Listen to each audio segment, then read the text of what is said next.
Hi everyone.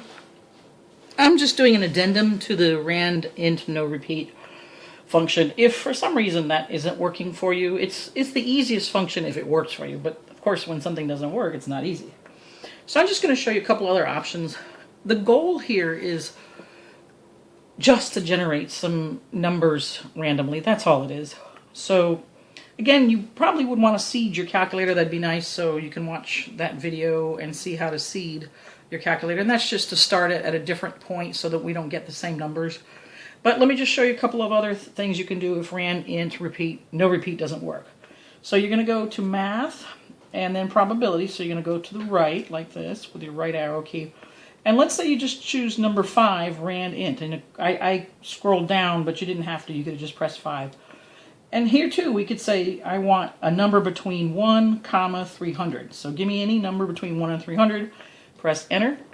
And so the first number is 242, 46, 16, 167, so on and so forth, 67.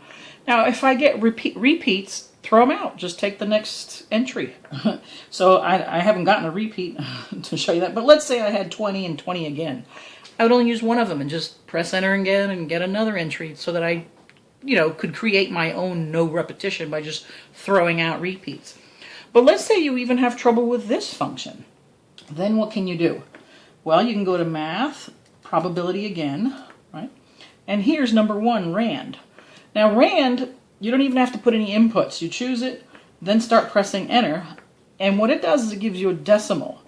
I think my cat's going to help us out here. Come on, baby. So here what you can do is just take the first 3 numbers and say, oh, okay, I'm going to choose that to be 29. And then, oh, well, 494 is too high, so I'm just going to pick 49. And then here, 234, baby. And then, so you're kind of disregarding the decimal point and just saying, oh, I'll take 33 because 337 would exceed 300 that I want. So you just kind of work with it. Just let it work for you. And all you're trying to do is simulate some randomness. That's all we're trying to do here. All right? Thanks so much for listening.